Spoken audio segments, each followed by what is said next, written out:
As far as I can go, rest assured the wind will lead me far from home. Hey guys, welcome to another Yu-Gi-Oh! Deck list. Today I'm going to be covering Tearlaments. In this deck list, I am playing a no hand trap build / no non-engine, as I personally believe this deck should be all gas. However, throughout the video, I am going to make note of cards you can cut if you want to try this list, but with that interaction to deal with your opponent's boards. Starting off, I'm going to be talking about the monsters. First off, we have all the Tearlament names. We have 3 Renoheart, we have 3 Tearlament's Kashtira, and then we have 1 Sheeran, we have 1 Havnis, and 1 Merly. Starting off with the Rhinoheart, this card is a mandatory 3 of, as he is a necessary fusion material for one of the fusion monsters, on top of the fact that he is one of the best normal summons, if not the best, if you don't have Merly in hand, as it can send one of your Tearlaments from deck to grave, which this deck heavily wants to do, as all the names have the effect of fusion once they are sent from deck to grave by any card effect. On top of the fact that due to it being a warrior, it is searchable right Rhoda. On top of the fact that it being a level 4 can come into play with rank 4 such as Baguska in a worst case scenario. Next up, we have Tearlament's Kashtira. Tear Cash is a 3 of due to the fact that it is a quickie special summon, and so you can do it during your opponent's turn, which allows this deck to heavily interact on your opponent's turn 1 regardless of actual non-engine, by banishing either a Tearlament card or a Kashtira card from hand or grave. So starting off, even if your opponent does start building their board, you can quickie special on your opponents, mill 3, and begin to play the game. Another thing to note is when this card is special summoned, it lets you mill 3 from either your deck or your opponent's. In this deck, you are obviously going to want to mill yourself, as all the names have those graveyard effects that you want to hit. However, there are times where if your opponent's really low on card count, or even has a deck that you know is looking for a specific piece of engine, you can try and hit it out of their deck. On top of the fact that when this card is sent to the graveyard by card effect as well, just like the other Tearlaments, it can mill an additional 2 cards. So in total, in the right circumstance, each one of these can mill up to 5 cards. Next, we have the 3 names, Sheeran, Havnis, and Merly. The reason we only play 1 of is if you're in the competitive scene, you know they're limited. If not, limited just means they are from 3 to 1 in terms of competitive play. The reason you play all 3 is all of them have that effect of fusion summon, so you want to be able to try and hit that effect as consistently as possible, on top of the fact that each one has a separate unique effect on top of that, whereas Sheeran has the effect of during the main phase the special summon from hand, and if you do send a monster from hand to grave and then you get to send the top 3, that already having the effect to mill just upon the special summon can really set off for your other plays, such as with Havnis or Merly, or even potentially sending your Rhinoheart or Kashtira. Then we have Havnis, which is an in-archetype hand trap. When your opponent activates a monster effect to special and then mill 3, already on top, we already have Tear Cash to be able to special on the opponent's turn, but having Havnis as well to be able to get those body and board on outside of having things in grave. As luckily, one huge advantage for this deck, this format, is that D-Shifter and Abyss Dweller are officially gone, so this deck has a lot less graveyard hate to worry about. And then we have Merly. Merly's additional effect is if normal or special to mill 3. This is arguably the second best normal sum of the deck, if possible. It can be the first in certain scenarios. Rhinoheart still reigns supreme in most situations, but Merly can definitely be a beneficial normal summon if you do not have Rhinoheart in hand. And that would be it for all the actual Tearlament monsters, as that is the main core you are trying to access to be able to do most of your extra deck summons. Then, as some non-official Tearlament cards, we have 3 King of the Swamp, or one of the fusion monsters needs you to use Kitkalos, which is a card that is banned. For those unfamiliar, it just means you can't use it in tournament play. So this card can substitute itself as any fusion material, which is very advantageous since we would then use it to replace the Kitkalos and Fusion Summon. And I personally play 2 as I rarely seem to ever hit the 1 when I truly need to. But playing 3 would be too bricky as it does not start any of your combos, it does not have any gas, but you kind of do need it to excel further. So it is kind of a win more card in a way. We then have the 2 shufflers. We have Medora and Keldo. These cards we play at 1 because they are also limited, just like the names. They can both banish themselves to shuffle 3 cards from either grave back into the deck. That is very important as it lets you not only interact with your opponent in a way that most decks are not prepared for, but in addition to the fact that if you have a lot of cards in grave you did not plan to hit, that was just poor luck, since this deck can be very luck dependent, you have a way to reset it. Next, we have some lore cards alongside some quick tech. We have Visa Starfrost. He is the main character of the story that Tearlaments comes from, so he actually can fuse with Rhino Heart from Grave to go into Vicious Astrolaud, which is an easy fusion and possible extender for your deck, on top of the fact that this is searchable with the field spell, which will be covered later in the video. So having this card to be able to access an additional tool that is very not very dedicated is very nice to have in the deck, on top of the fact that it can destroy cards, which will then trigger your monster effects to be able to fusion if you happen to have too many in hand. Next, I play 2 Fenrir and 1 Rice Heart. So the reason we are playing a little cash engine is the fact that, on top of the fact that Fenrir is just a free body with interaction, since this deck has no hand traps to be able to do so, you would special summon this, have it out there for your opponent to interact with you, and if so, you punish them for doing so by banishing a face-up card they control. The cool tech that I have discovered since from other sources is it lets you search a Kashtira monster. In this case, the main thing, if you're going for in core stuff, you can go for a cash tier so that you can get yourself milling faster, as it is very impactful to the getting to your game plan. However, you can also search Rise Heart, which if you normal summon him after Special Link Fenrir, you can use its effect to become 7, and then upon doing so, you would then overlay for Draco Sack. Draco Sack effect is special 2 tokens, go Terabini, and it gets you a guaranteed Havness. Yes, because Terabini sends a level 3 from deck to grave. And it'll trigger its effect, and you have a guaranteed access to one of the names. I'm personally testing around with the 2. I have thought about putting it to 3. However, I am also playing a 40 card version of Tearlement. I know a lot of people usually play 60 cards so they can play with that Grasslook screener. I feel a good way to play the deck is play it at 40, have enough searching cards that you thin your deck out so you're almost guaranteed to hit the cards you want to send to grave. If anything, I would probably cut Rise Heart maybe for a 3rd Fenrir. It does cut out that tech to use with Terabini, but you also don't necessarily need Rise Heart because you can search Tier Cache, and then once you summon Tier Cache, overlay for Draco Sack.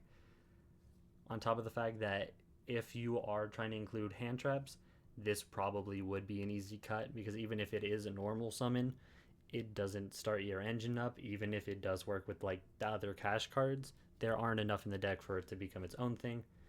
I should also note, if you're going to add in hand traps, probably you can cut Starfrost, because Astrolaud isn't going to be the most impactful, and maybe one King of the Swamp, since at that point you're more focused on the immediate interaction rather than the long term. You won't need to. Then that being for the lore monsters, the final batch of monsters, well, 2 batches, we have the Horus monsters. They are their own separate engine, where we play 3 Inseti, 1 Dumatov, and 1 Happy. Basically, this card will send itself to grave to search the sarcophagus, and the sarcophagus will send these two to grave, in which case you try and get them on board for zombie vampire, which mills you to try and hit the Tearlement cards. Other than that, they do have effects that do periodically come up, but they are not the most impactful in terms of long term if you are really trying to hit those Tearlement cards. Last monster, one Hellshadal Hollow. Apologies. This card, when it is sent to grave, lets you mill for every attribute on board. It can come up quite often, where especially with the Horus, you have 3 right off the bat. But then even with the Kashtira, if you get Rise Hardened and like Fenrir, you can easily mill up to 5 cards off of just sending the Hollow to grave. On top of the fact that if you get this in grave, I don't currently have it in the extra deck. I forgot to grab it, but it works well with Winda, as I know a lot of people will play a small Shadal package in Tearlaments for that floodgate opportunity. That is all for the monsters. Next we go into the spell cards. Easy, just staple 1 of spell cards for the deck. Card of Destruction. All the Tearlaments want to be sent to grave by card effect. Easy way to just clear out your whole hand, especially if you have a whole handful of Tearlaments. You easily can reach probably like chain 3 or 4 off of this one card alone if you have a high enough tier count in your hand. Reasoning, an easy way to get cards into the grave again. Play it, have your opponent declare a number. They're probably not going to be anticipating tier this format, in all honesty, despite it having a better opportunity due to no Abyss Dweller and a decreased D-Shifter. But this also gets your Tearlament spells and traps in the grave, which can be very beneficial for a long game as well. Next we have Foolish Burial. It's simply just send a monster from deck to grave. Easy way of sending another tier monster. Very, very quick and easy. Next, for the in-archetype Tearlament cards, I play 3 Scream and the 1 Grief. I would debatably play this at 2, but that part's up to preference. I feel like there's too many times where the cost outweighs the benefit, at least for me personally. But Scream you play at 3, because whenever monster is normally specialed and you control a tier, or Visa Starfrost, you get to mill 3. Easily just one of the best ways in core with the spells and traps to just get stuff in grave, especially considering it works on both turns. It's absolutely crazy, especially for the grind game. So if you open a Scream, it just sets you up so much better than most of the other cards can.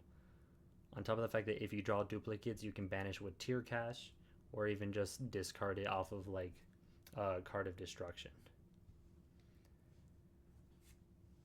Grief can turn one of your Tearlaments into another or into Rhino Heart, which is nice, but with it having to special and then send a monster you control to grave with the same type or attribute, sometimes, for me personally, I don't have the attributes or types to transform into the other monster that I'm looking for, so it just presents too much of a hassle in most circumstances, rather than just setting up other engines that can get me to that point. But it is still a good option to have as a one of. Here's the 2 sarcophaguses for the Horus monsters.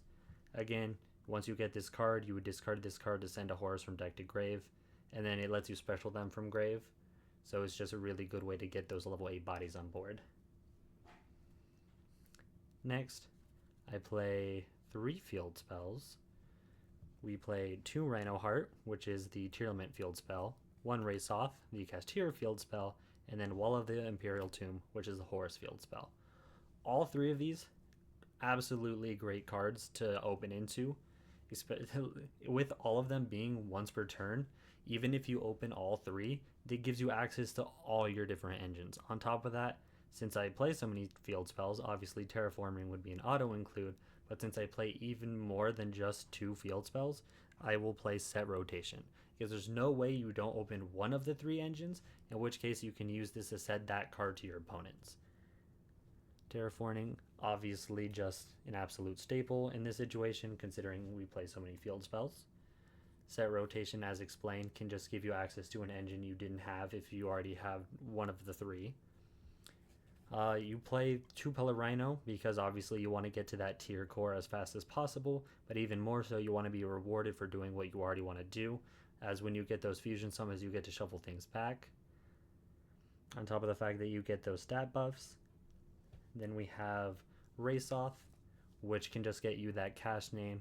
Easy way to get either into Fenrir into tier cash or into Riseheart for that Cherubini play, or more directly, you can just use it to jump straight to tier cash if push comes to shove and you don't need that Fenrir, as tier cash happens to be both. So you can just use, if you have Pellerino and Rice Off and you happen to need tier cash but didn't think you needed another name as well, it gives you that opportunity. And then Imperial Tomb can get you to Umseti, which can get you the whole Horus engine. But due to the fact that it's a field spell and we're already playing so much field spells searching cards, it's just an auto include for me personally. On top of the fact that it can count as the continuous spell, which sometimes come up when you may mill your 2, but you have a bunch of the names engraved and you can activate this card. Last up, we have the 2 trap cards. I play the Trivi Karma and the Tearlament's Selic. We play Karma due to the fact that when it's engraved, you can banish it to search a field spell that mentions Starfrost, which for us would be the Pellerino, which can then start us off on our plays, which gives us another way to search that specific field spell. On top of the fact, let's see. Banish this to add 1 spell or trap that mentions Starfrost. I believe Scream, Scream as aforementioned has also mentioned Starfrost. And so that gives you easy access to a way to start milling extra cards. On top of the fact, let me double check. I don't remember if Grief does. Send 1 tier limits or Visas. So you can also search Grief with that. So it gives you wide access of tools from the Tearlament Spell and Trap archive. And then we have Solik, which if you control a Tearlament of Starfrost, you can target one monster your opponent controls and negate its effect and send one you control to the graveyard. So not only do you have further interaction with your opponent's board, you also get to have that reoccurring send to the graveyard that allows you to trigger your name's effects to get more fusions. On top of the fact that this is also searchable with Karma since it has Starfrost. That is it for the main deck. And then going over the extra deck, we have Rukalos. I believe I would like to play 2 Rukalos. I just don't happen to have one at the moment. But 2 Rukalos is really good, as it is a card that protects your board. I'm just going to put the sleeve to the side. It gives all your other Aqua monsters the opportunity to not be destroyed by battle. On top of the fact that it counts as a special summon negate, it is very powerful to have onto a board. On top of the fact that it's 3k attack and can be accessed so easily, for the most part, is such an overwhelming effect and monster. However, due to the fact this is the card that specifically mentions Kitkalos, which with that being the restriction, this is the card you would use King of the Swamp for. Next up, for the other tier fusion, we have Tearlament's Kaleido Heart. This is the one that needs Rhino Heart. This card is one of the most recursive monsters I've ever had to deal with when building a deck. It allows for consistent interaction with your opponent on top of such a strong monster being able to bring itself back turn after turn. It is definitely a must-stay staple in the deck that you have to play at least one of, especially with it being a 3k. You can arguably play 2, but I feel there isn't really a point unless there's the format calls for a lot of banishings as their main tool, because otherwise this card can easily recur itself quite frequently. Before I continue, I forgot to mention cards I would cut for hand traps. I would probably cut the Sulik despite it being a continuous tool, just because that can stop your opponent, and with it being a trap it is a bit slower. I would probably cut maybe 1 Pellerino, because despite it being a good starter, we have so many ways to search it that it shouldn't be as prominent. Possibly set rotation due to the fact that despite it being a good way to get to one of these three. At that point, we should have engine in hand. You could probably cut one sarcophagus for a hand trap due to the fact that you have the field spell and the other. And then probably Shadal due to the fact that it doesn't provide enough gain unless you already have board presence. And then probably Dumatov. So that gives you 6 non-engine, so you can play 3 Ash, 3 Imperm, or whatever your choice. On top of past that, I would say a lot of it just starts really affecting potential plays, such as taking out Starfrost, but that would be an easy choice, probably Rise Heart. So it gives you up to like 9 non-engine. So that way you do have ways to interact with your opponent, but still don't overload your deck with cards that do not get you going. But continuing with the extra deck, we have Vicious Astrolaud. This is the monster that needs Visas Starfrost, but it fusion summons with one monster that is 15/21. For that, that monster can either be the Rhino Heart, or it can be, if you choose to keep in the Rise Heart, the Rise Heart. If you choose to slash in a potential Scareclaw or Manadium Engine, those can count as well. But it gives you the opportunity between the two, especially if you go down this route, to have a lot easier access to material for Astrolaud, which is a free pop and a monster that can't be destroyed by battle. It could be a monster that heavily controls the board state for at least a turn or two if your opponent's deck is not prepared for it. Next, more non-archetype but just generic fusion monsters that the deck can access to provide some advantage. We have Garura, where it takes 2 monsters with the same type and attribute, different names. That's pretty much all the tier core. It easily gives you access to a 24 body that can also just get some damage in and give you some advantage when it dies by getting a draw. We have Mud Dragon. Mud Dragon is 2 monsters of same attribute but different types. With that, you will not be trying to hit 2 tier core.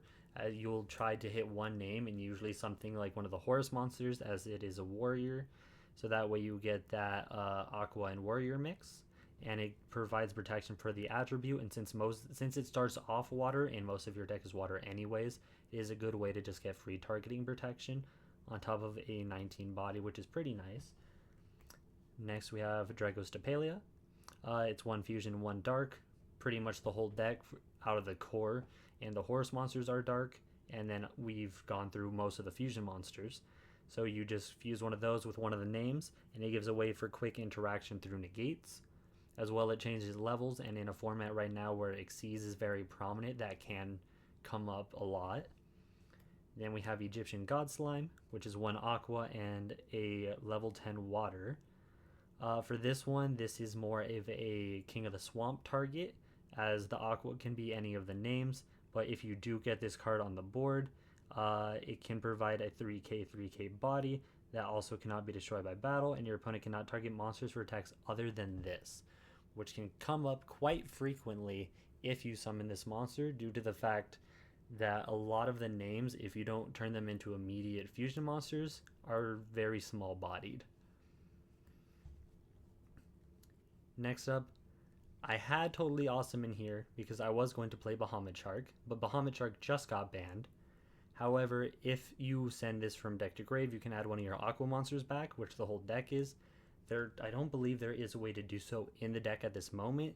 So if I had to replace it, I probably would replace it with a number 90 to give your rank 8 engines a monster negate, as right now I'm only playing Hope Harbinger, as I was going to use Bahamut into Totally for my Omni, but I would replace that with number 90. Then we have the Zombie Vampire, which is a card I was referencing for the Horus engine. It lets you detach to make both you and your opponent mill 4. It's a good way to get your Tearlement core running, as well as special summon a potential monster your opponent wants from their graveyard. We have Hope Harbinger, where if you don't need Zombie Vampire and you've already attacked and such, you can overlay them into a spell negate and attack redirection. But if you don't need that spell, again, Totally Awesome could be number 90 for a monster negate. Here is Draco Sack for that Castira tech I was talking about, where you would just overlay them into this. Its effect specials 2 tokens, and then if you don't choose to use it for Cherubini, it can protect itself, and it's a 26, which is still bigger than most. And it's a good way to get around floodgates such as Skill Drain because it contributes itself for cost and still have the effect resolve. Then we have Cherubini itself. It just needs 2 level 3s, which both those tokens are. Most of this effect doesn't matter. You're going to use its effect to send a level 3 from deck to grave to boost a Burning Abyss, which only is itself, and then give that attack boost. But past that, then you're just going to use Merle to try and fusion and pop off into your Tearlement core. Then for further interaction, we have IP and SP. Standard play, summon this, link on your opponent's turn, go into SP for that double interaction. That is all for the extra deck. I do have a side deck, but it is not the traditional side deck, as I've currently put cards I'm more thinking about into the deck if you would like some tech options. I have the third Fenrir that I was thinking about, due to the fact that I feel it can be very direct access to do different branches of the deck, but I don't feel like having too many in the deck can be good, just because if you open 2, they are not useful, especially consider, or both of them cannot be useful since you do not have birth to normal some of the other. Third King of the Swamp, I mentioned at the beginning I wouldn't play 3. I had thought about it, but I just hadn't taken it out, so I definitely wouldn't play 3 unless you are really having bad luck and really want to summon Rukalos. Another Shadal card. When Squamata is sent to grave, you can send another Shadal card from deck to grave. So you can use this. If it gets hit, send Hollow effect, and build some more. So it is a way to get multiple bodies. That would be the other thing. You could potentially replace that totally awesome with Winda. So that way you can floodgate your opponent. And then that would give you an extra Shadal monster for that Winda. Called by if you want that non-engine, but since I'm going for all gas, I'm just trying to push. Another potential card to just hit a lot of cards off the top of the deck, but since you do have the tribute for cost, it can in certain situations be much worse than reasoning, since you do have to have at least something, and if you're doing that, you might be giving up an essential piece, so this can be kind of bricky. That third Pellar Rhino, it can come up in certain situations. Again, that's more of a luck dependent situation. I think it's not necessary at 3, especially considering how much of the deck is just meant to mill to get you to the tier pieces. We have Crime. Good. It is a good Omni Negate, on top of the fact that it is a counter trap, so it is spell speed 3, so only other counter traps can react to it. But since it's a trap card and it's just too dependent for me, I like having most of my interaction be the actual deck and have the main deck just gas. We have Meta Noise, another way to interact with your opponent. Flip one of their monsters and then send a card, tier monster. So it is a way to get going as well as being interaction, but again, it's just kind of too slow. These cards and Reaper are meant to rep the Fiendsmith engine. If you choose to play it in tier, you can, instead of going for Caesar, go for Reaper, and it mills you and your opponent for 5. So on top of the Horus engine, you just all mill. You want this deck to get going. But it's a potential tech option if you choose to do so. I can see it working in here, but also going off of this, depending on if you play 40 or 60, the deck is very tight.